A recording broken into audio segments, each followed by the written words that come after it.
is that? It's my bone. God damn it, Cartman! How would you like to suck my balls? What did you say? I'm sorry. Actually, what I said was... How would you like to suck my balls, Mr. Garrison? Holy shit, dude. Ladies and gentlemen, welcome back to another edition of Check My Bass, right here on a litany of networks.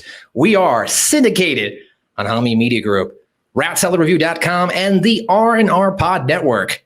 You can find us on Apple, Spotify, Google, iHeartRadio, Overcast, Breakercast, Touch This Cast, Touch Everyone's Ass. I'm your host on the scene where the air is clean, and I'm lighting up the green. Your boy, MSG. You can follow me on Twitter and Instagram at Matthew_Schaffer. And we have a guest here, which I will introduce here shortly. But first, he is now going to be dubbed the host with the most on the West Coast, because you're the only one there, yo. Time out. Steve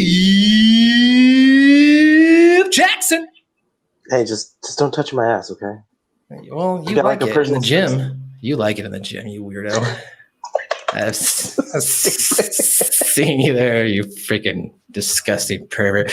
And of course, ladies and gentlemen, normally we are joined by Joe Vernola, but he is not here this week as he is working for DCW, which of course is the writer Vince Russo, which we are affiliated with. You can check out DCW on Twitch. But he is the God of Thunder. He has a PhD in NXT. He is the Smoke Show or the Joke Show. He's the man that's making podcasting sexy again. He's also, ladies and gentlemen, the purveyor of Mark Tards, Mark Lars, the subject of tonight's episode, and lover of cart bars. He is the Andrew Bello.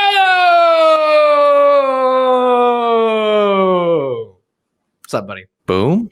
Do we no? All right. Anyway, what's going on, man? I love the introduction. Thank you very much. And yeah, I'm the purveyor, or I guess the purveyor of raw reviews to the Mark Tards, Mark Clark, and lovers of Clark bars, and kind of took that from you, who kind of took it from Jargo, and it just kind of it's spawned into now Mark Clark somehow worked its way into it, and that's oddly enough what brings me here today. That's right. Jargo's got his, I forget what his is. It's been a while since he's been on the radio. The freaks, the geeks, and the peeps and freaks and the geeks or whatever. And then you had the weirdos, the beardos and the Honey Nut Cheerios. People like Honey Nut Cheerios. Exactly. That's there we go. That's how we do here at Homie Media Group. Well, we appreciate you joining us. I hit you up because obviously you have to speak to a lot of Mark Lars on a daily basis. I know that you're a South Park fan, and I was like, well, this is the perfect episode to do the mashup.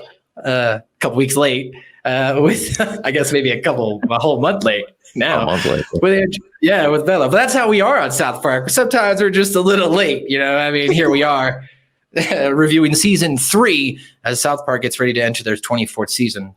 But Andrew Bello, since you first appearance on the show, why don't you give us a little bit about your knowledge on South Park, or I guess like, dislike, how much you love it. Obviously, if you're here.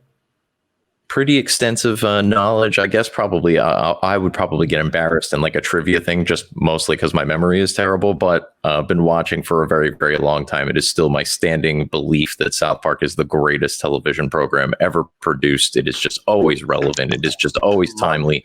It's one of these things that has stood the test of time. And I hope that there is not a day without South Park. You know, that's one of those things, like if and when the show ever goes away, I think it'll be a huge blow to not only my personal entertainment, but as well as society as a whole. Yeah, that's a daunting thing to think about, Andrew Bello. Like, I try not to have that in my mind where I'm like, the day that South Park ends, because I know they've maybe only got 5 or 6 more seasons. Like, I know they're not going to go past 2030. But at the very least, if they just go out on 30, that's a good whole number to end on. I could see them being like, we're done. We got our 500 mil plus bill probably at this point. Why are we sticking around any further? So it's true. But we're glad to have you on. Appreciate you stopping by. Scoop, how have you been this week, buddy?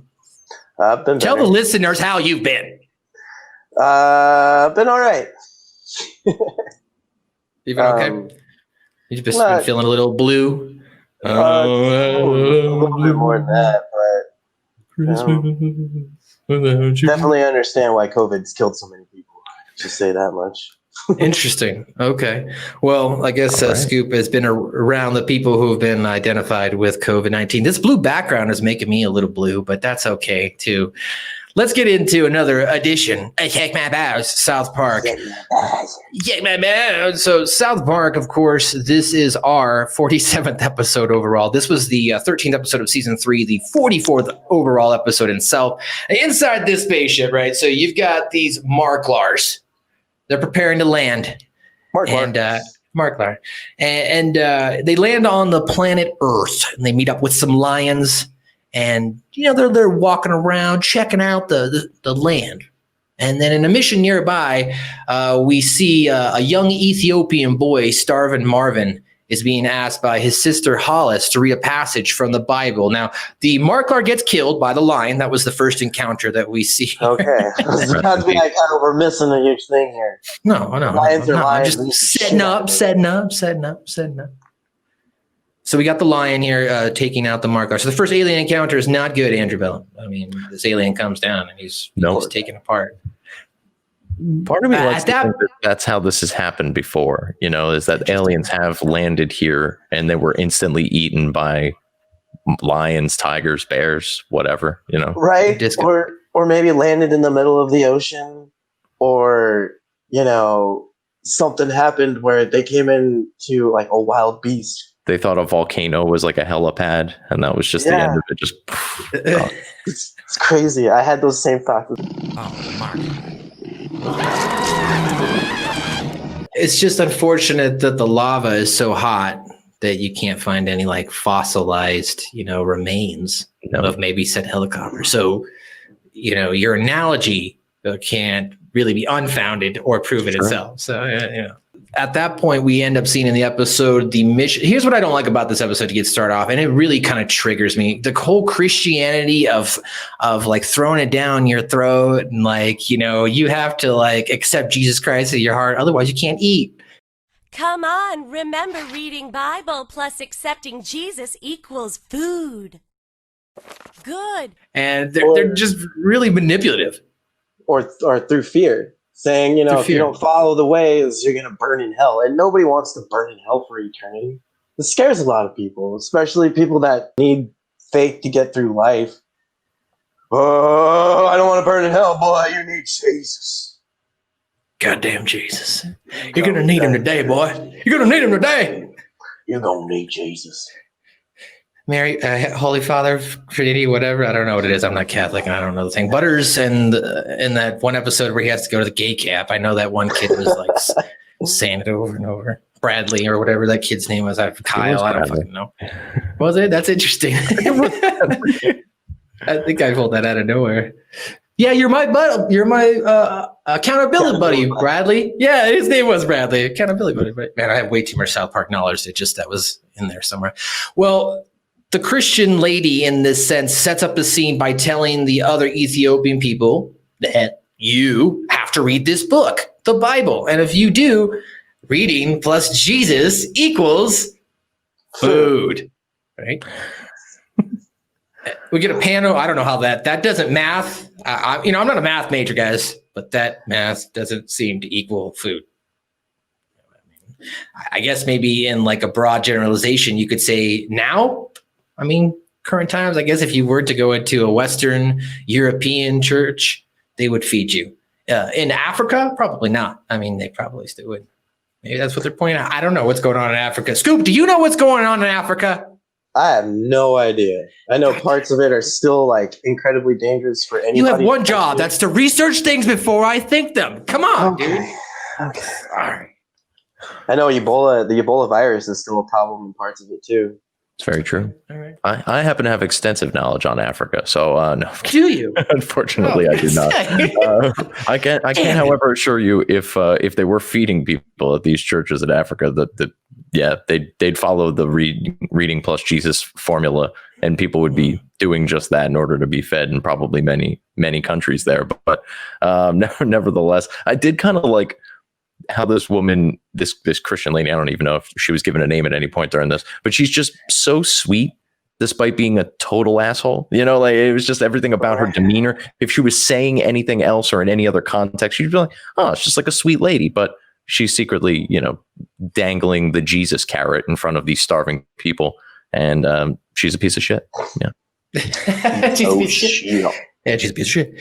We can get into more context of the religious aspect here as we gather on through the episode, them using their manipulation tactics to try and garner one's own residual return on their investment in time, whether that being through monetary or trying to spread the good name of Jesus. Now, brothers and sisters, we need some more churches.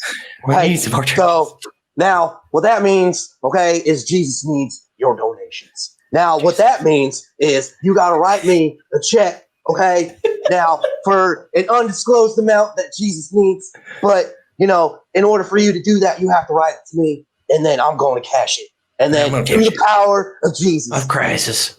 We're going to build these churches. We're going to build this church. Well, before we get to that 700 Club, revelation, where the Ethiopians are being made to worship Jesus Christ, we get that cool little intro, though. I want to point out, for, what is this, 1999, 2000? That was pretty cool effect, having that Starvin Marvin in space. But that was definitely like a play on some Star Wars. There's definitely some Star Wars themes in this episode. And if you like Star Wars, you can listen to the NFO podcast, which is available on Humming Media Group's own hackerhumming.podbean.com. The brand new episode of Mando Mania, episode 9, is up right now with X Division champion Rohit Raju as they review season 2, episode 1 of The Mandalorian. So go check it out right now on all available podcast outlets. So Starvin Marvin's activity is discovered by, what's going on with the people in the area as he hears a sound in the background. He ends up finding his family and other members come upon a UFO, and Marvin takes it upon himself like a fucking G. He just hops in, takes off.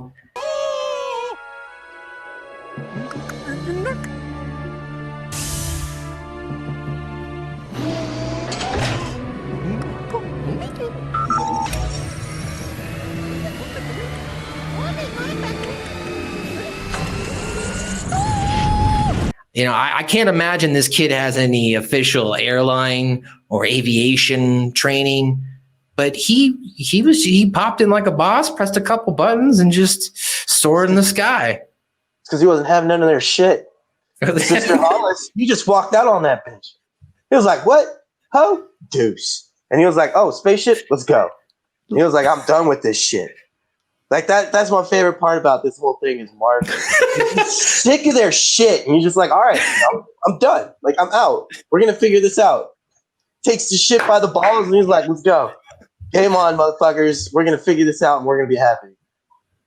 I got to agree. Marvin's badassery is commendable, most certainly in this episode. But I think you might have touched on something there almost by accident, a theme that probably kind of gets lost in the mire here. So not only did Marvin find out that Jesus plus reading does not equal food, and like you said, had enough of their shit, but by turning his back to Jesus, he was able to find and fly a UFO.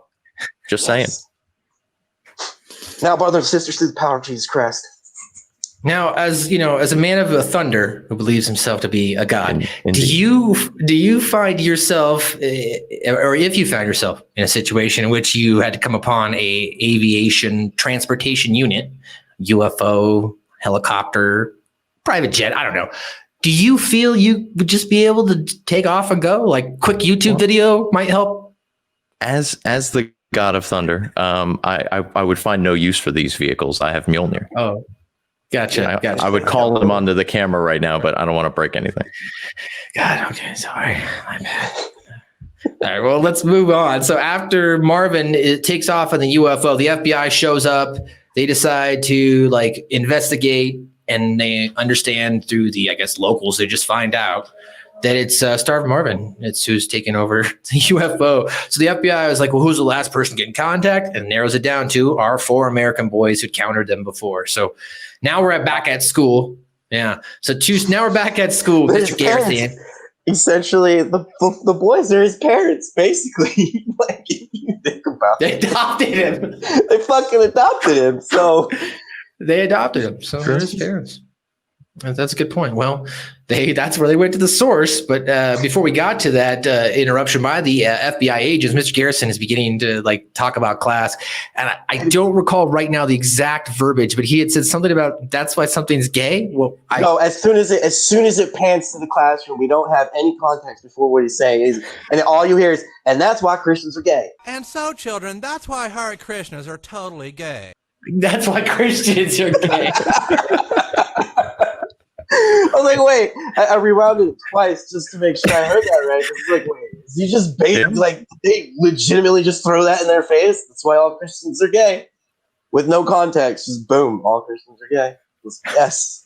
Well, that's how they cap off the conversation too. Even when the FBI takes the boys out of there, it's like, all right, now, Joe, let's get back to this. Christians are gay because, that I do remember. I love Mr. Garrett. We're here to speak with some of your students. You, and you. Oh, for Pete's sake, what have you bastards done now? Hey, that was Kyle that went number 2 in the urinal. No, it wasn't, Fat-ass. I saw you do it. Boys, we need to talk to you about a matter of national security. Now.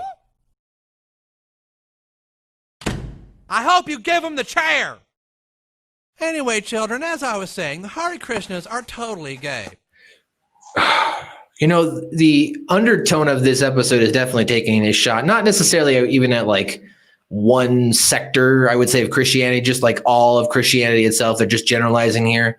And I feel like that I, at least personally, have had instances where you either have family members or you've met people who are just those religious nuts, that live and breathe by the Bible. And I'm just you need to relax. Take it easy. For sure. Take it easy. I'm not hating on people's faith. Do your thing, but you don't have to take everything so literal. I have an aunt who's like that, you know what I mean? Just homeschools her kids, reads her Bible every day. It's she's very into it. And I'm just all right, you do you. Just as long as you're not hurting anybody, that's fine. But it's just a little extreme for me. I don't know. I had a good friend of mine growing up, well, probably since high school, that he was very religious, born again Christian, whatever it was. And just it felt like every third conversation I had with the guy, he would try to steer it back to, you should really come to church with me this Sunday. And every time we'd have this conversation, I'd be like, dude, I get it. I understand the invitation is open. Please, for the love of God, stop bringing it up. Eventually it got to the point where we had that conversation too many times and I just stopped returning his calls. He's now in prison. Turns out he was diddling kids. He really needed Jesus, didn't he? Yeah, apparently. Diddling them kids, man. Yeah. Very, very odd. Damn. Always thought it was weird. Didn't think he was that weird. I was wrong. We haven't reviewed the Boy Scouts episode yet with Big Al getting kicked out, but I can't wait to get to that episode. That's what that reminds me of. Just oh yeah, he's diddling kids. It looked like it was a man's man, and then all of a sudden, boom! Oh, diddles some kids. You're like, whoa, that's weird. You just can't see those diddlers coming, unfortunately. It's very sickening. Some of these people. I don't want to get off on a tangent, but it's just very odd. I'm sure if you want more conversation, you can. You cannot. Well, you can't have a conversation about Christianity without having this conversation, unfortunately. So is that what it is? That's where we're at now in 2020. Yeah. With the priests and reverends, and I've had some experiences. Sorry, in the Mormon. My parents are pretty religious, but at the same time, they use their faith to get through. They don't push it on other people. But growing up in the church, there was a couple times where I was, 7. I remember when I was 7, I had a really uncomfortable situation with a bishop in a room alone talking about weird things. Him getting real close. That was weird. I felt really awkward. And then when I was 16, there was kind of the same thing with a different bishop. It was the way that he put his hand on my thigh when he was talking to me, I was like, no, thank you. And that's when my just for the church just kind of started. I was like, no, there's something weird happening. And then that same bishop ended up going to jail for pedophilia. Fucking hey, for fucking diddling some kids. Damn, it's so weird. It's weird, boy. That's why I kind of you can believe in God, sure, but you don't need an organized religion. That's what I'm saying. You don't need these outrageous rules and regulations to end up in paradise after you die.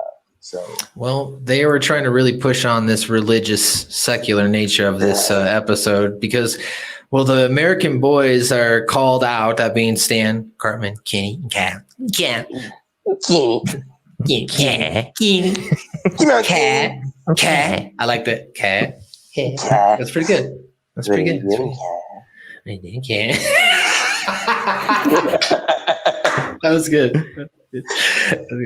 Cat. I like that. Holding the knife and shit.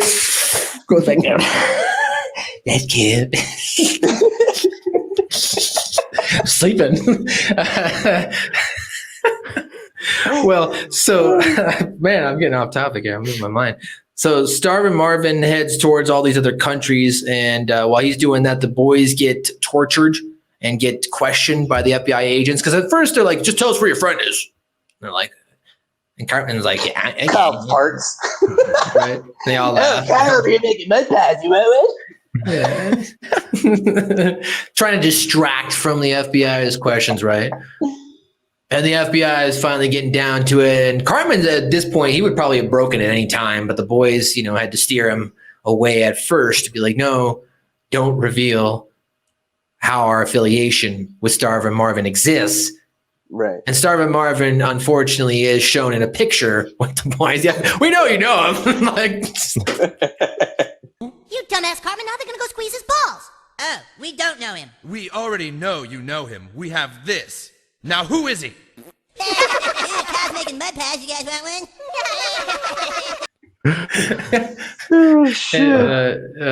As if the FBI or CIA or whoever this is would have plucked 4 random boys out of a classroom to ask about this Ethiopian child flying a UFO for any reason other than they knew exactly that they knew them. But it's what it is. I have to just point out that while I'm a fan of law enforcement in my personal life on South Park, whether it's Officer Bar Brady, the detective who is undercover as a hooker, or the CIA or the FBI or whatever this is, all of them are just complete fucking buffoons across the board. There's like a frog's hairs of a difference between the top echelon and the bottom echelon of the whole thing. And I do want to applaud South Park for their consistency on that front. It's really just, it's priceless how dumb these people are made out to be. And it's unfortunate that there are some people who think that is the case in reality across the board, but that we all know those stereotype cops, and South Park really hammers that point home. Yeah, South Park's evolution of characters throughout their seasons, whether it's by, I guess you might say, thought out process, storyline arc of, hey, I'm going to take this character from point A to B to C to D, or it's just to get bored and they're like, hey, what can we do with this guy? All right, let's move him along. And they've been doing it for so long now that all of these characters have such a backstory. The cops itself, definitely progressed from Officer Bar Brady to a full-on department to they weren't even that bad until the last couple seasons when South Park's really ramped up. Like they were just making kind of look stupid, not like bad cops. Now they were racist, right, for sure. They definitely amplified that nature. But other than that, they weren't really bad cops. So, but it's been more so in the last season, especially in that pandemic episode, which you can check out on YouTube if you'd like to see our full review on Check My Badge. But yeah, Check My Badge. Well, going forward from there, now the boys are being tortured with I guess a balloon sound, like they're rubbing. They got the cops put all their headphones on with the glasses, and he's like, go ahead, and he just rubs the balloon. Now I'll ask you again: who is the little boy that took our ship? We don't know. Who is this person? Kill me. And apparently that was very annoying to the children. I can't recall a time in which that sound was very annoying as a kid. I used to do that to annoy other people. So I can't really identify with that. However, I can, I guess, see the scratching, the squeaking, the rubbing against your hands, and the sound of air and being released and compressed and released. That sound itself could be annoying. I don't know. Scoop, was that annoying? It's when you take the air thing where you blow in the air. It's where you take it and you pull it, and then it makes a squeal sound. That's how you really get people, because that shit's annoying. I don't know about rubbing it. I've never been able to annoy anybody by rubbing it, but when when you blow it up and then you stretch the tip out, let the air squeal. Oh, used to drive my sisters insane. I can't say dirty bastard. I can't say the balloon thing bothered me or would bother me all that much, but if you think about where the benchmark was when the boys first sat down, is that Cartman was telling them how these guys are going to squeeze their balls until they pop. I'll take the balloon. Call me crazy. Yeah. Oh, the guy just squeezed that bad. No, he's not, Cartman. Oh, dude, this is not good. Relax, fat ass. No, dude, I've seen this on TV. They shine that light in your face, and then they try to get you to tell them stuff by squeezing your balls really hard. What? Dude, I've seen it. They grab your balls with their leather-gloved hands, and they squeeze them as hard as they can until they pop like little grapes. Ow, dude! And they, no, calm down, boys. See, I told you he's not gonna. But you're right. Cartman did go off on a bit of a dialogue on how he believed his balls were about to be squeezed and popped like little grapes. And that's why he gave Starvin Marvin up so quickly. I mean, that was as soon as they walked in the door, he's like, yeah, we know him. That's the crux. That's the crux. Yeah. He was like, fuck it. Yep. You can have him. Like, I'm not getting my balls squeezed. So you can't hate on that as I've been watching on, I think it's on Netflix or Amazon Prime. It's a 4-part miniseries it's called Lorena. And it's about the chick from the early 90s who chopped off the dude's wiener. So like, it's just very weird that I'm dealing with, and thinking about balls and wieners recently. But hey, this podcast is called Suck My Balls. So I guess everything's on table. As you mentioned, Bello, Cartman finally explains who Starvin Marvin is, gives him up, and then Starvin Marvin is like, he's driving around the world. He jumps up in Australia. And as he's rising in Australia, he meets the island. I'm the mayor of Australia. I can't do an accent right now with all this echo going on, but he's the mayor of Australia. That's what he calls him, the planet of Australia. Great and noble alien creature.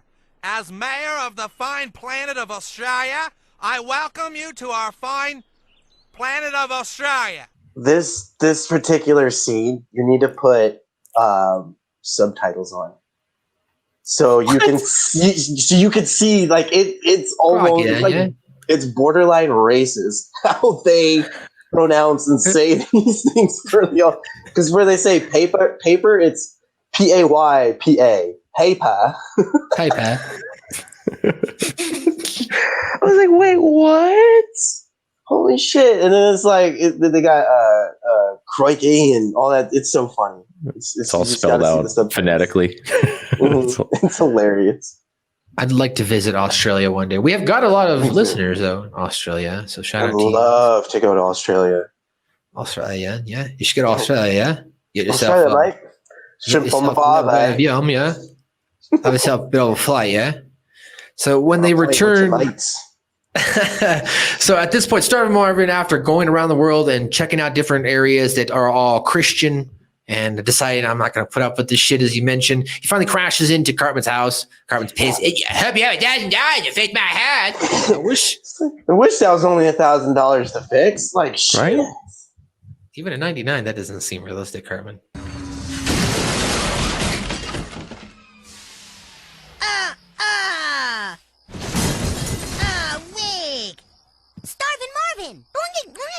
He did take a shit. Well, nice job, Marvin. I hope you got about $1,000 to pay for my house. But, he's a child, so, maybe he would have, expected his mom to, get it for $1,000 and then, sucking off the contractor's nuts. His balls, I don't know. Sucking off his dad. That's probably how that would have worked. I do like how there's a little later in the episode where the CIA, FBI guys or whatever it is, they got the boys and like, wait until we tell your parents where you've been. It's like, yeah, I'm pretty sure even Mrs. Cartman noticed the gaping hole in the front of her house. I would imagine that she's probably been a little inquisitive as to where Eric might be under those circumstances. But I don't know. That was a little bit of a continuity. I don't want to say error, but it was lacking a little bit. A little bit of a goof. A little bit. That's a good call. We like to call out those different things. Like South Park, I think sometimes they probably are just like us, probably just, either tired, get really baked, I don't know, do stuff, make art, and then they just forget shit. And they nail stuff on such a deep level, like where it counts. You can forgive some of these other things. You can forgive the minor, hey, the door was open, now the door is closed, right. From scene to scene, which I will point out, though, because I'm just like, haha, I gotcha. Yeah. But that's just me. Look, different colors. different colors, different shirts, right? Different clothes. Well, after Starvin Marvin encounters the boys eventually are excited. They jump in with Starvin Marvin on the UFO, and they're flying around the world. And it, apparently the boys can understand him. They're like, oh, he's tried all these other places, right? Hold up now. I show up, I crash into your house with the UFO, right? Okay. And I'm like, yeah, dude, let's go. Do you just like, no, okay, let's go. Yeah, bro. Or you're just like, hold on. Fuck yeah, dude. Yeah. Where did you get that? I'll ask questions after we're in the air. You're right. You got a fucking UFO. That's fair. I mean, you wouldn't even have to tell me let's go. I'd already be in there like, let's go. At this point, I'm guilty by association because they're probably going to try and flash my brain. So fuck it, we got to go. You crushed it here. All right, let's go. Like that's how I would feel, Scoop. So if that happens, know that I am located in Denver, Colorado, and I'll give you my address later. I'm ready. Just don't crash the top. Maybe crash next door or crash on the lawn, in front of the foyer. Crash into the pool. The foyer. That way I can come out and then jump in. You know what I mean? Or if you want to land safely, that seems like a more logical. That would be ideal. Yeah. Ideal. But hey, if you got to do what you got to do. If you're having trouble and you got to put it down, I'm not going to hate, bro. I'm right there for you. Bello, we'll come pick you up later. All right, maybe. I appreciate it. You got to have some Clark bars. Those are pretty good. I will find them. I do. I got to go to the Bronx and steal them from Billy Ray's house. When I was moving about a month ago, you were on your candy excursion. Now, I haven't listened to the last couple episodes except for last night's or Wednesdays to find out about the Billy OC revelation that took place this week and then continued on the conspiracy horseman, which you can check that all out, guys. Yeah. But how's your candy excursion going, man? Well, I think it's over at this point in the game, but we were eating our way through some of the more obscure candy bars in existence. And my attempt to find a Clark bar anywhere in a store in the general vicinity of where I live, which I'm still been unsuccessful of doing. But I ate I have a Fifth Avenue bar, whatchamacallit, a Zagnut, just the most disgusting thing ever produced. That's possibly nasty when you were Zagnuts are gross. Yes. I don't like you like that. Oh, I'm getting the heebie-jeebies just reliving the Zagnut experience. But yeah, I basically couldn't find a Clark bar, so I grabbed all the more obscure ones. The Chunky bar, surprisingly good. Just for anybody out there who might be interested in trying Chunky bars, give it a whirl. Give it a whirl. You can order a box of Clark bars from Walmart. Yeah, I don't want to order a box of these Bello things. wants to go into the store physically. Dude, a bar is $5.25. That's expensive. It's like gold. It is you're investing in Clark bars. That's true. Buy them now. They'll be up to $6 a bar soon enough. You know what it sounds like to me? It sounds like to me that you could become the Clark bar vendor of your area. There is a lack of Clark bar in your general area that you could capitalize on. I could. I think we need to talk about vending machines, possibly just to pop up little Clark bar vending machines. Fill them up, Bello. Entirely filled with Clark bars. Don't even give people the choice. Clark bars. No choice. Yeah. Clark bar only. That's the gimmick. You know what Clark bar desperately needs is an endorsement of some sort. And being that a Clark bar is essentially a Butterfinger, I think, really at the end of the day, if it wasn't for the Simpsons endorsement of Butterfinger, Clark bar could have been the game changer. So maybe we can talk to Matt and Trey, see if we can get Cartman to start eating Clark bars. And we can have a South Park Simpsons candy bar rivalry. Why not? Holy shit. I wonder if they ever thought about that in marketing or in one of their meetings. Right. They're like, let's go after somebody else. Let's see if we can get a Family Guy or whatever it might be, just to see if we can get something going. But really, it came down to the Bart Simpson rub. Otherwise, it'd be like nobody better lay a finger on my Clark bar. Just to mess with them. Why not?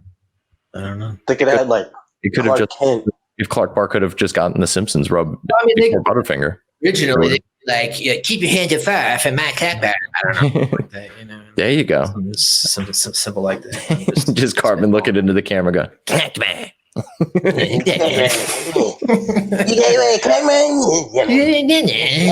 So Cartman, all the boys, they're traveling around the world, and then Cartman just hits a button, and Well, before that, there is a horrible song. Flying so high in the sky, so good. Soaring so high above the world. Never thought I could be so free. I'm one with the birds, and magic is all I see. This is great. Yeah, but where's that crappy song coming from? Can we turn that up? Yeah, that's better. They're like, I love that song. I like how Marvin pretended he didn't like it when all the boys were around, when he was cruising around the earth listening to it, looking all happy about it. Yeah. And he was all smiles. Yep. he was on that high. So high. You know what I mean? He was on that like, I'm a G high, doesn't fucking matter. And then the boys showed up and they're like, what the fuck is this, Marvin? Like, so. Oh yeah, this is stupid, guys. Right? That's like when you're jamming some Kenny G, some Phil Collins, some James Taylor by yourself. You got it up real loud and your friend's about to get in the car. No, that was Phil Collins in the category with that was Pandora. Pandora. You know, all that soft rock, Let's Talk, 96.7. I don't know. Yeah, I'm telling Phil, it's messed up. Are you calling in the air of night? I am. Well, hold on. Well, the boys held on as they went through a wormhole. And after Cartman hits this button and it opens up into a brand new universe, it looks just like Earth, but it's just like painted on green. Just do a little bit of light green on there, the baby blue green. And they landed on Earth and they met the Marklars.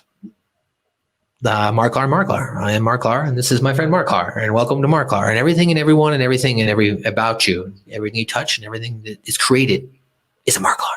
We are very thankful to you for bringing our Marklar back to us. Wait, I thought you called your planet Marklar. Oh, here on Marklar, we refer to all people, places, and things as Marklar. So Isn't that confusing? No, here, look. Hey, Marklar. Hey. see? That was the stupidest thing. You like it? Like, it's all about, do you think it's more like about inflection of tonality, Bello? Like, that's Yeah, what totally. I was thinking about that. It's kind of like Mandarin. I had a buddy of mine who was learning Mandarin. There's like several different ways to say even like a single syllable that could vary the definition of the word greatly. Like ma was the example he used to always give me. So it was like ma could mean, depending on inflection, your mother, take a shower, or declare war. So, you know, there's some variance there. I assume Marklar works around that same kind of caliber. Yeah. That's Mandarin is high, like a hard language to learn, like really hard. yeah, that's hard. You know, it's been hard. I've been trying to learn. I'm not really good. And when I say I'm trying, like, you know, I started and stopped a couple times. Is Tagalog is a very interesting and diverse, weird. It's like a mixed max of Hispanic and like other Asian cultures mixed in because it's like their own, you know, very own language. So it's very interesting. But like they've got a very like a Hispanic accent on a lot of their phonetics and vowels and different words and stuff like that. So it's interesting because, you know, like that, just like that, different words can mean multiple things, I guess, based on time or day or who you're speaking to. Like that's words are like interesting, man. Words like are crazy, man. Yeah. you Should could look use in- some like weird ways. Should look Oh, it's into. Like, I can't do it, but it's Orsa. It's like a click Corsa. It's a weird African language where it's like clicks and yeah, that crazy. I can never do any of those Click, sounds. Dirk. Mm-hmm. Like if you can figure out, Scoop, how to make a song out of it, you can teach yourself how to do it, right? Because at that point, it would just be like creating a song in your mouth on how to like speak the language. So get on it, Scoop. Let us know. Next week, I expect you to be able to pronounce one word in Swahili. Look that up. Yep. I knew that off the top of my brain. How about that? Again, don't know where it came from, but these thoughts there. But so after the boys come back from meeting with the Marklars people tell them, yeah, you can bring your Marklars here and live with all the Marklars. So they jump back in the UFO. They go back to Earth. And when they return, the FBI agents, CIA agents, whatever, they keep classifying themselves as different things, actually. And they're like, yeah, so when they return, the CIA agents are waiting now. The boys, except Kenny, are, you know, arguing back and forth with these different CIA agents about returning with the people to Marklar with all the Ethiopians. And at this very exact moment, when they explain to the CIA agents what's going on, the missionary overhears it. And now she's like, yes, we've got another place to try and monopolize, take over with our Christianity and our Western philosophy. So she immediately leaves the city and jumps on the phone, and she calls the 600 Club. God of Thunder, have you ever watched the 700 Club, 600 Clubs? Have you flipped the channel, seen what is going on? No, and I remember seeing it like on the guide, if you will, back in the day when that was a regular thing that people encountered. And I always assumed it was like a bowling show. I have no idea why. In my youth and inexperience, I was like, who the fuck's sitting around watching people? Because I did kind of pass through and see it. It was people sitting around talking. Didn't listen to what they were talking about. I was like, who's sitting around talking, like watching people talk about bowling for an hour? Who would possibly do this? Unfortunately, that would probably pass for quality entertainment these days. But I've never actually took the time to watch the 700 Club. Although if it's anything like this, I'm glad I didn't. So it's one of those shows that's very religious based. I mean, it's just like church on television is what it is, with one guy, and he's talking about God, right? The overacting. Is this like the touch hand to the, like, I'll heal you? Yeah, it's that same guy, Scoop. It's the same guy they're making fun of here in this episode too. Okay. It's that same, because he's been around for like decades. It's the same fucking guy. And he started off on the 700 Club, and don't call us and donate and pray now. Thank you, Jesus. Like, so he started off as this nicer guy, like, which is what they're showing now. But eventually, he's going to turn into that. It's an evolution of himself in real life. If that's not true, I don't care, because I'm not religious, so I'm not even going to look that up. I'm just putting things together here, and that's what it makes sense to me. Scoop, did you ever watch 700 Club though? Yeah, that's what it is. 700 Club. No. I've seen I've seen it on the guy. I never thought it was kind of like 60 Minutes, but I'd rather watch because my dad watched 60 Minutes a lot. 60 Minutes. He was always fucking watching 60 Minutes was actually pretty good. I remember watching some good stuff on there. That was a good show. They need to bring it back. They had really good news and stuff. They have in Australia. You should check it out. 60 Minutes Australia. They just interviewed the candidates recently. 60 Minutes. That's right. They did. There's like a whole thing about it. Yeah. Do you do any editing for any other pods? I do. As a matter of fact, I happen to be an executive producer for a right-wing political podcast called The Right Opinion. Interesting. My buddy Harrison Bergeron happens to be the host over there. He's got, as a matter of fact, his election preview extravaganza dropping tomorrow as of the date of this recording. So it'll be November 1st on hameenmediagroup.podbean.com and therightopinion.podbean.com and ratsaladreview.com as well. Wow. We got some kindred spirits here with the Suck My Bass podcast. Everybody's together holding hands. Let's all hold hands here on the subway. That's right. Hands across America. Hands across America. We got to work for a better tomorrow. We got to work for a better day. Hand in hand, you will see the future begins with you and me. It begins with you and me. Let's get back into this episode as we're getting close to the end here, because the church people throughout this episode, they start sending out their informative PSA commercials, trying to get people to donate money. The original way to donate money before Kickstarter, you go on TV and you do telethons. PBS still does it, but asking for donations, and the church does it in any aspect, whether it's on television, whether you're in person, they're always asking for that tithe to get that 10%. I want you to contribute to the church. And if you feel like you want to do that, and that's your money, I'm not going to hate on how you spend your money. I spend my money on stupid shit in different ways. Oh, you're going to hate on it. Okay. I'll hate on it. You're funding the diddler defense. Please stop. Believe all you want to believe. Stop giving them. Here's what I'd say. Like, those people are going to do it anyway. So I would rather, at least maybe go to a good cause. You'd rather they get good legal representation. Is that what you're trying to say? The Mormon Church demands 10% of your wages every month. 10% of what? I'm not doing that. I remember watching my dad write a $2,000-something check a few times, and I'm like, Dad, how much do you even fucking make? Bro, you're just throwing $2,000. It's not like even for me, donating $100 to a church is. Do you? Let me make a counter. Let me make a. I'm astronomical. gonna make a counter argument. I'm gonna make a counter argument. And this is weird. I'm gonna take the church's defense here.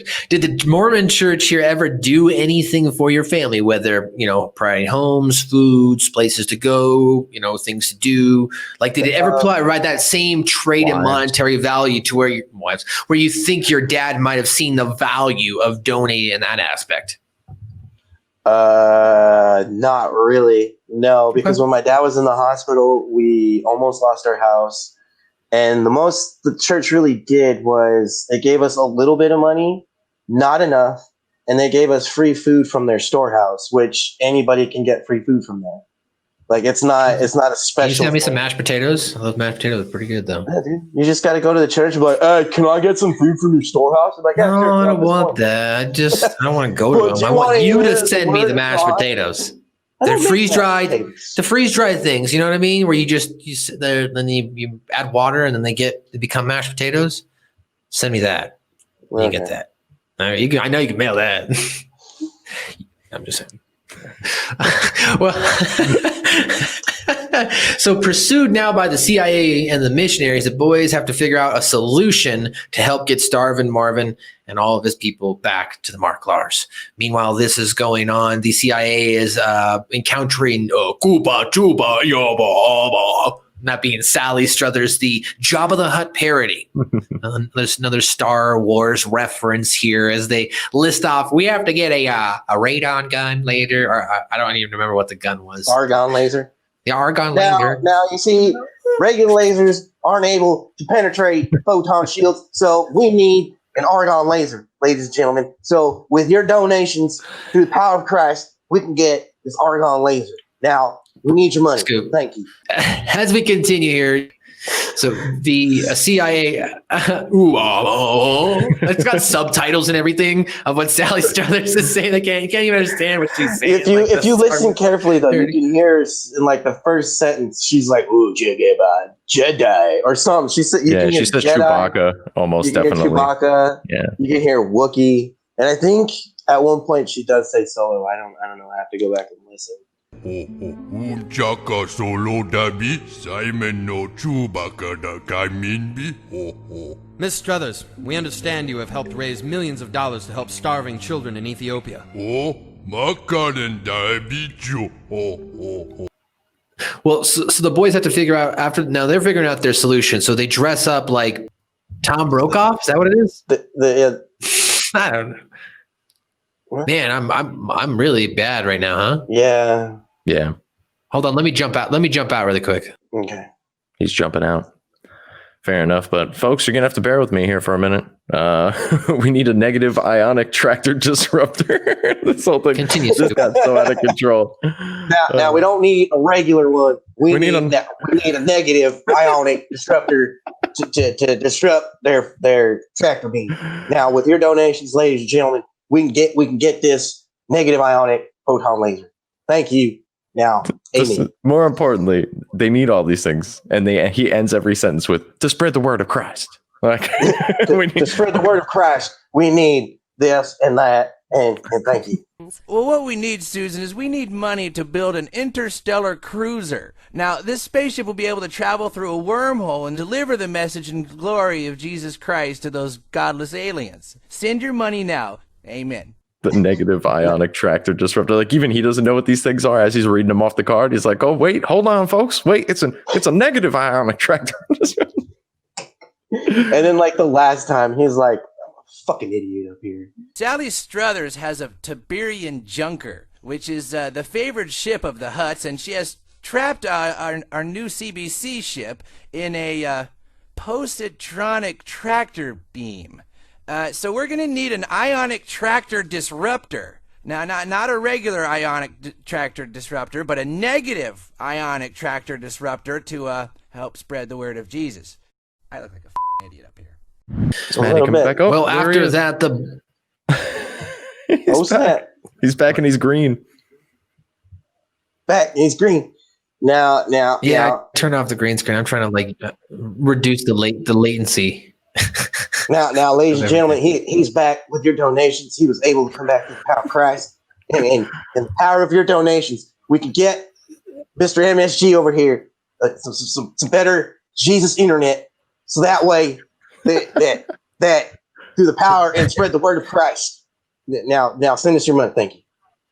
However, continuing on here to wrap up this episode, because we're right at the end here, as the boys dress up like Tom Brokaw, fool the CIA. In the meantime, it adds as a distraction as Marvin brings everybody on to the UFO, and the boys then start to run after, try to jump on, and Kenny falls down, and Carmen's like, come on, we have to get out of here, just leave him. And they're like, no, he's not, he's fine, he's right there. He's like, no, he's not. And they jump on the UFO and head back toward Marklar land. Planet Marklar. What? Dare you question my integrity? I told you Tom Brokaw doesn't have a mustache, fat ass. I had some bad burritos today. All right, boys, time to get back to your quarters. Oh. Son of a bitch! Run for it! Forget him! He's done for! He's not done for, he's standing right there! No, he's done for, come on! I like how in this moment, like, we've had the FBI and the CIA, they're both all like kind of dumb, right? But they weren't fooled by the kids dressed up as Tom Brokaw. They're like, we know Tom Brokaw don't have no mustache. That was how they put it together. It wasn't the fact that it was clearly 4 kids stacked up in a trench coat or whatever the fuck it was. And how they kind of use, at this point, they use Kenny as a bargaining chip for Sally, and they put him in carbonite, which is just straight Star Wars, up in your face. Yeah. I loved it. but we gave you the kid in carbonite. And then what is it? The Sally Struthers' ship as well is some sort of junker, which I believe is another Star Wars reference. If I'm not mistaken. Junker. Yeah, there you go. It's a Tiberian junker. I almost but as many times as I've actually like seen this and stuff, I half expected my first watch to kind of see the Millennium Falcon or something show up. For a split second, I was like, "Is the Falcon gonna show up?" And I was like, "Oh wait, no, that's not right. It's not. It's some junker." But so at this point, she's got them trapped in the tractor beam, and the church is trying to ask for their new weapon to break through. And this is when Cartman convinces Sally to let them go, saying that it was her who inspired them to adopt him and everything. She's like, "Oh, me?"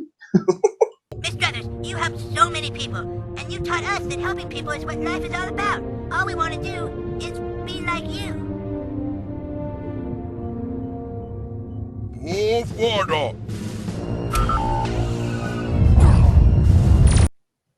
And then she puts the ship, holds the ship down enough so that they can get away, but then the ship actually gets in through the wormhole, and then they meet up on planet Marklar. But the boys make it there first, don't they? The boys and everybody make it there first, and they start to talk to them. And then the sister shows up. Actually, pretty much everybody lands like right around the same time, if I'm not mistaken, because they all kind of get out and they're all standing before the Marklar yelling and screaming, and the Marklar have no idea what any of them are saying, mostly because none of them are speaking Marklar. And that's when Marklar explained it to them, how they talk, like, "Hey, isn't that confusing?" And he's like, "No, check it out. Hey, Marklar." "Oh, hey." Marklar? What is Marklar? Here on Marklar, everyone and everything is referred to as Marklar. Doesn't that get confusing? Oh no, watch this. Hey, Marklar! Yes? You see? And that's when Kyle figures it all out and starts saying, "I figured it out. These Marklar want to take away your Marklar with their Marklar because they don't like your Marklar because it's not as good as their Marklar. So the Marklar want to bring their Marklar back from their Marklar so that they could be happy and peaceful with their Marklar. So these Marklar want to take the bad Marklar." And they're like, the old Marklar was, young child, your Marklars are wise and smart." Wise and true, I believe he says. But yeah, he put it all together.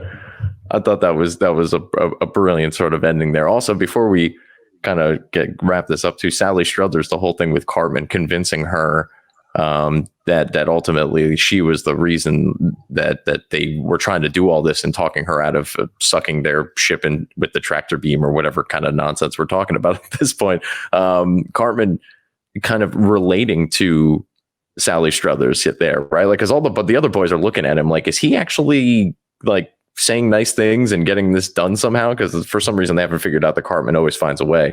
But we are only in season 3, I guess, at this point. And they're looking at him, and it's because Cartman is somebody who also, like Sally Struthers, loves food, but loves having his ego stroked even more. So he figured, okay, Sally Struthers is just like me. All I got to do is stroke her ego a little bit, and we're gonna be okay. And the rest of the boys would hopefully eventually figure out Cartman's genius.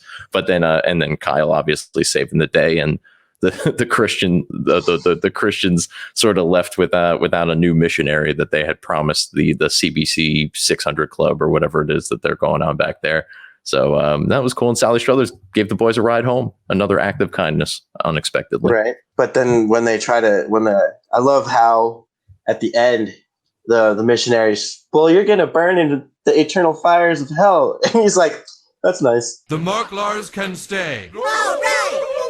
You Marklars must leave. But you will all burn forever in eternal hellfire. Yes, that's nice. Thank you for stopping by.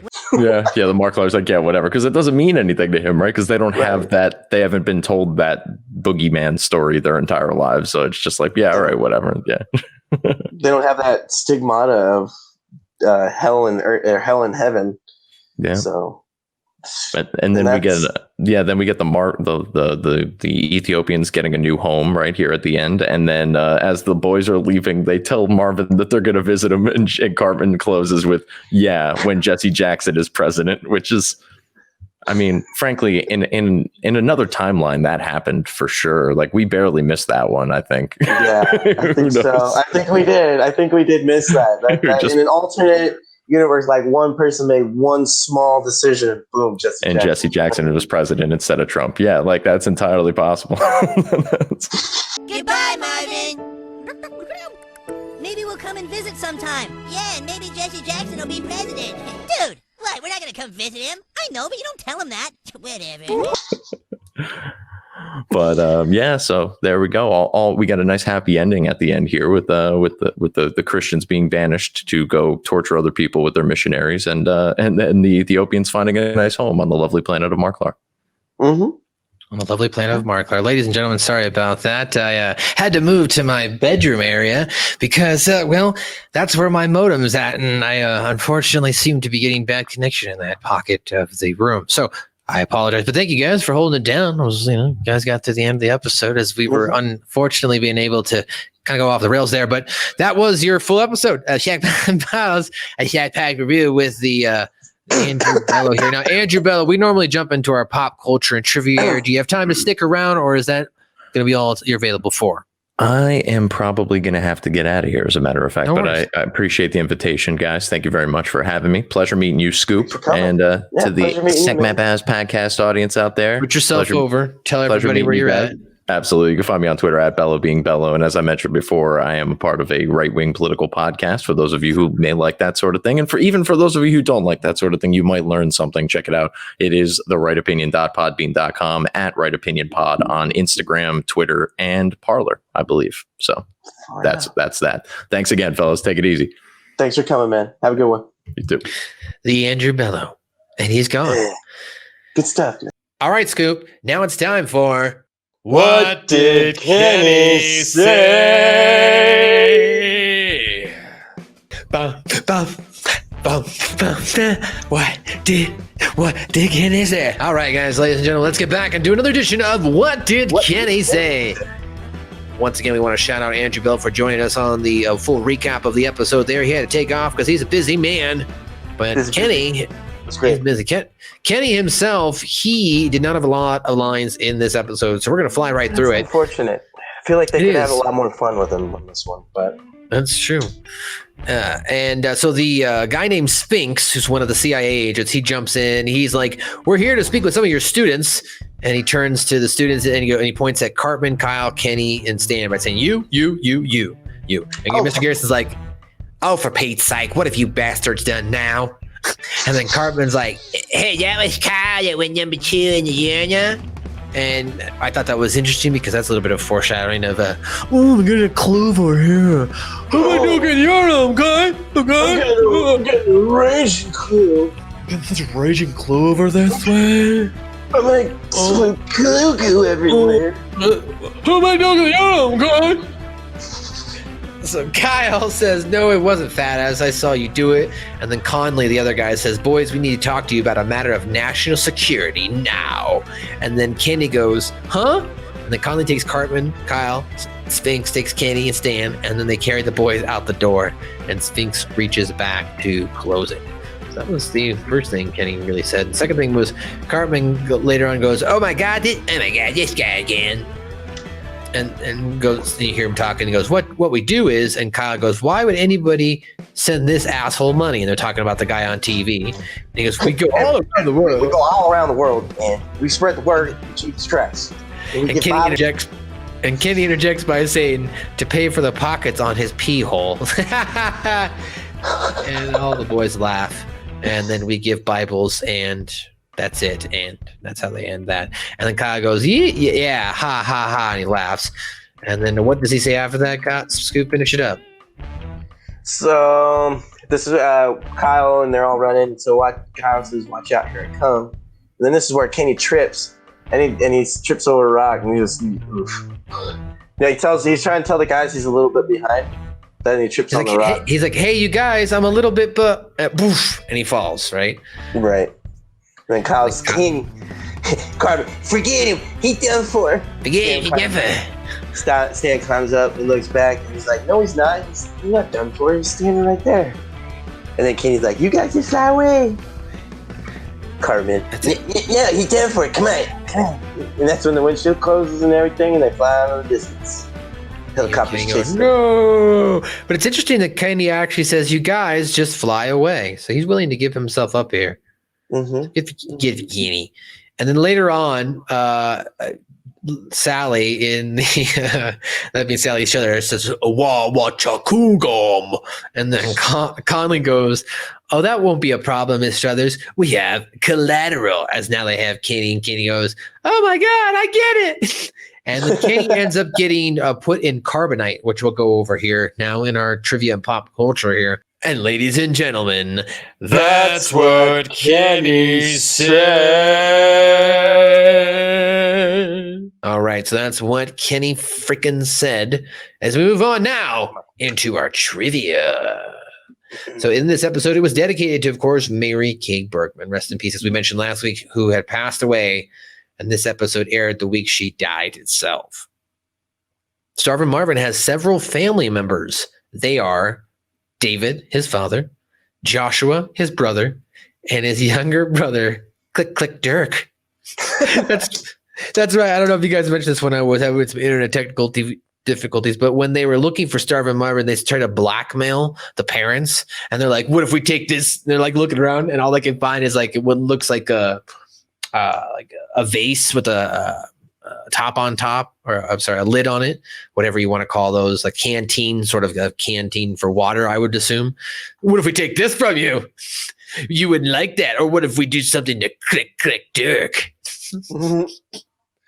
So when the CIA comes for the boys, Cartman claims Kyle went number 2 in the urinal. And going number 2 in the urinal, as we mentioned, is a later part of the plot for season 10's episode, Mystery in the Urinal Deuce. The language the Ethiopians speak is closer to the tribal people of southern Africa. At the beginning of the episode, Mr. Garrison calls the Hare Krishnas totally gay. So he didn't say Christians. He says the Hare Krishnas. It just sounds like it. Oh, it sounds like it, and that's why Christians are gay. That's why Hare Christians are gay. So that's why it's like that play on words is what we were talking about earlier, right? Where you can say different words in Australian language, as you mentioned, like put up subtitles, paper. So like, that's why Christians are totally gay. See, if you say it fast enough, it sounds like Christians, doesn't it? Now, the sect of Hinduism was actually founded in 1966 by A.C. Bhaktivedanta Swami Prabhupada in New York City. That's a long name. The unreleased DVD song "I Am Chewbacca" plays during the end credits. You'll be able to hear that here on the podcast. The lyric. Great. Yep, the lyric "Don't fucking cross me" is censored even in the remastered HD version, though. A picture of Mars is used in this episode. That's what was actually used. It was turned green. A fourth wall break.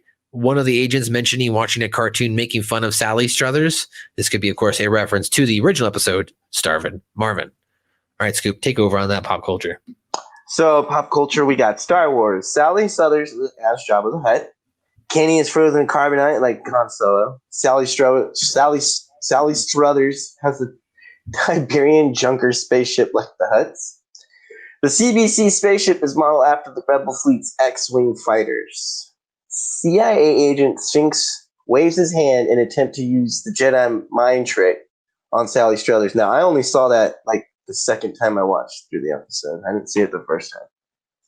The intro after the main credits fade in like in the Star Wars movies. I thought that was funny. So for the Star Trek references, we have the CBC spaceship's bridge is loosely designed like the bridge of the USS Enterprise in CC 1701. The wormhole and warping effect are similar in Star Trek Deep Space Nine. Like, definitely. That's like almost like the same thing. You can also check out the Star Trek podcast that Helmy Media has called The Academy. So check that out. I produced that if you're into Star Trek. Go ahead. Nice. Sorry. The Christian Broadcasting Channel, CBC, and the 600 Clubs are parodies of the Christian Broadcasting Network, CBN, and the 700 Club. Pat Robertson is a televangelist. I can never say this word. Tevangelist. Tevangelist. Tevangelist. Yeah. That is Get to the evangelist, dog. Televangelist. That is always using pledge drives to receive donations from their viewers. CBC are also the call letters of the Canadian Broadcasting Corporation.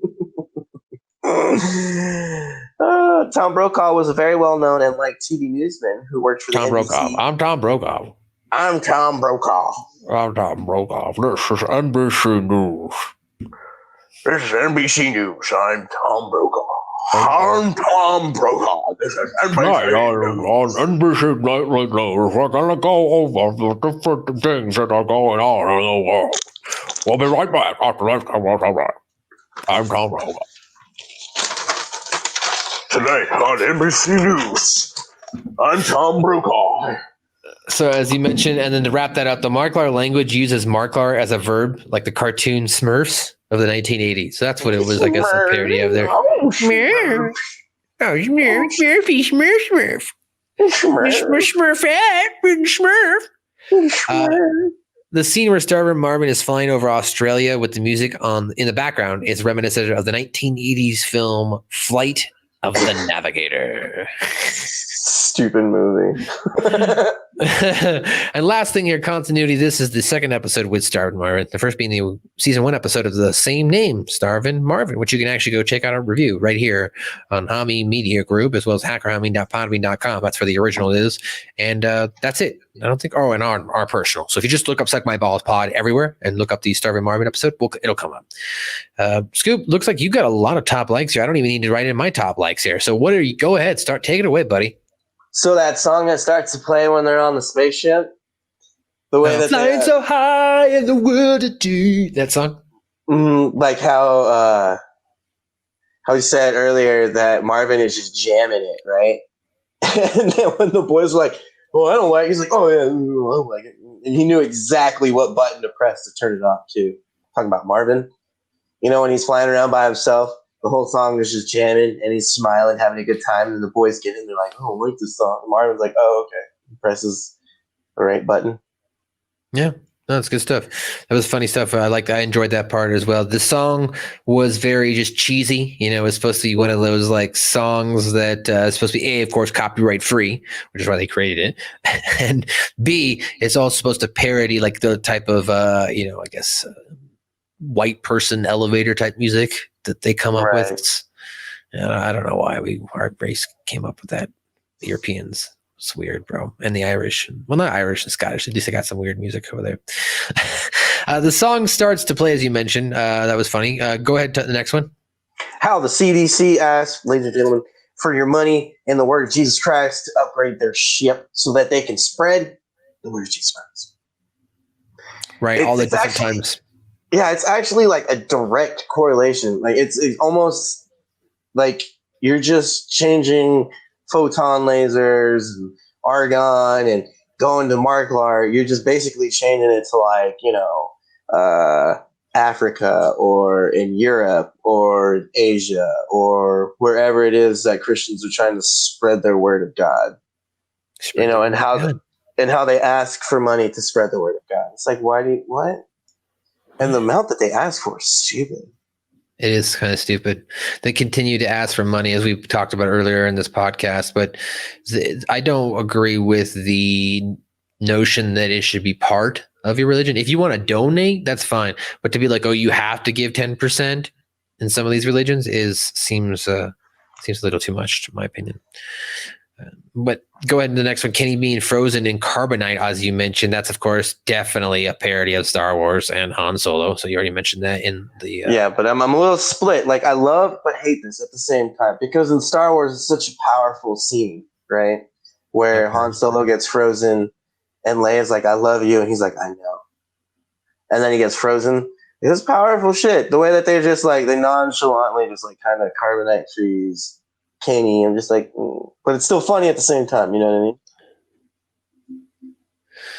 Definitely. Well, go ahead and do the next one, Marklar. You're a fucking Marklar, aren't you, you little Marklar? You like my Marklar just as much as I like your Marklar, even your Marklar. So when I act like your Marklar is better than my Marklar, I'll fondly look, my Marklar is it's Marklar, and you know because you talk to that Marklar who knows my Marklar. So shit, I'll be Marklar and all Marklar. You know, Marklar. Yeah, Marklar. Anyway, no, we like Marklar, obviously. So how Marklar dismisses the CDC ladies, which you wrote here when she says, but you'll burn in eternal damnation. Now, I started to come back on there with the internet there, and I heard you guys talking about that. I thought that was kind of funny. I thought that was hilarious. But you'll burn in eternal damnation. Yeah, okay, thanks. That's nice. Ridiculous. So my next one here is the way the CDC spreads its message through fear-mongering is identical to how Christians have and continue to spread the word of God. A direct play on these people. So, yep. They fear-mongering, identical. We have to spread the mission. It's part of our duty. That sense of duty is what they instill in a lot of these religions. Fear of hell. Being see, I don't even know if it's it's the self-fulfillment, right? I think that's what more people are into, like feeling that they're doing something and they have a direction in life. A lot of people don't get that fulfillment through their own careers or through their own families, whether it be platonic or romantically, in all parts of the world, in nations and countries and cultures and religions, right? So in that aspect, I think that what religion is able to do is able to capitalize not just on fear. It's definitely, that's a part of it, of course, with heaven and hell, with heaven being the reward, obviously, right? Doing the things that you need to do. And they utilize the tool itself of spreading the word or trying to get other people to enroll or convert based on the appeal that they'll go to heaven or hell. And also there are some churches, as you know, you and Bello and everyone, would probably mention, they use it for monetary gain for diddlers. So diddling them children. Diddling them little children. So my last one. Yep. Yeah, the last one here is, we kind of already talked about it though. The play on the urinal deuce in the classroom that came across in season 10. I thought this was fucking hilarious. Now, that's all the way back in season 3, right? And now, if they would have had Stan, you know what I mean? If it would have been like Stan, and Carmen's like, I saw Stan do it. And Stan's like, no, I didn't. Fat ass, it was you. If they would have switched it from Kyle to Stan, interesting. That would have been like just amazing. Well, here's what I think.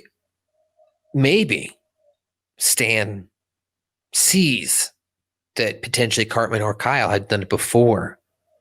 So later on, when he's able to do it, he takes that into consideration based on 7 years prior. Remember the last time, or maybe a couple times, people go deuce in the urinal, and unfortunately, Stan knows that no one's going to think it's him, and that is proven toward the end of the episodes. We'll find out that later, but let's not get too far off there. With our top likes itself, you mentioned most of my top likes from the Marklar. To Cartman himself, he was just a funny character in this episode. Just being kind of himself, like, we get the hell out of here. And he just gives up Starvin Marvin. The fact that the They actually admit after that point that they adopted him. Yeah, we adopted him. And as you pointed out, there's parents. That's hilarious. So I thought that all in all, this was a great episode. Scoop, would you consider this in Scoop's top 20?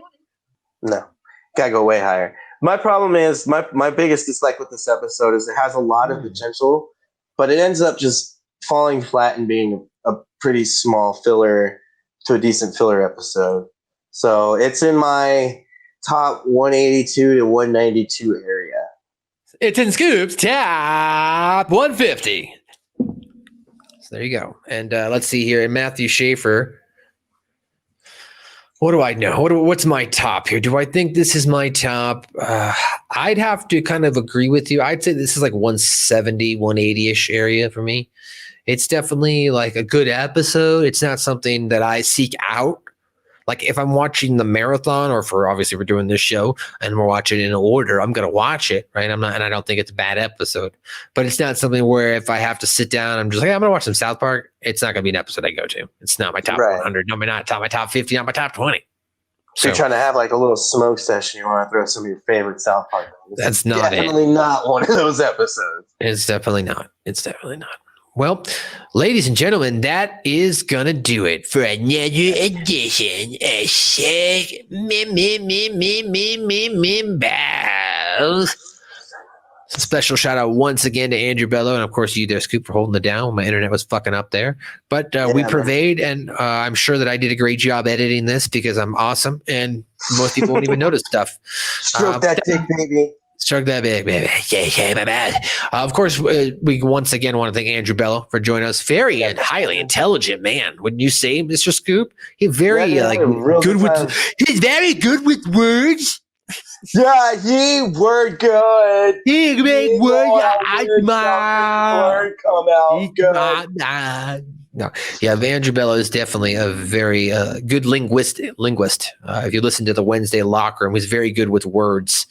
So definitely check that out. You can also check out, as he mentioned, he produces a right opinion pod, a conservative-based pod. So if you're into that side of the politics, you can go check that out. As you also heard at the mid-roll here, as we've been running, this will be the last time we run it. We hope you did. We know that when this comes out on Tuesday, it's actually election day. So when you're watching this, you might not hear this ad, but when you're hearing this on Wednesday, I hope you did. Hope you fucking voted. And you could have done so by going to how to vote, and you'll have heard that vote. So hopefully you voted between the douche and the turd, because we did, unfortunately. Yeah. Anyway, ladies and gentlemen, go check out Bello Being Bello on Twitter at Bello Being Bello. That's his handle. And also check out the litany of other stuff he does there. My name is Matthew Schaffer. You can follow me on Twitter and Instagram at Matthew Schaffer. Scoop, do you have any parting words for us this week? How about? Find me on Instagram at Jackson_Scoop, and let's have some shenanigans. Suck.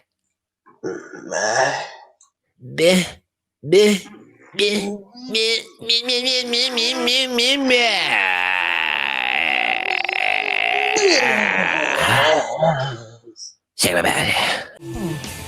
What is that? It's my bone! God damn it, Cartman! How would you like to suck my balls?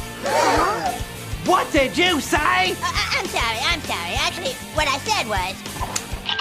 How would you like to suck my balls, Mr. Garrison? Holy shit, dude.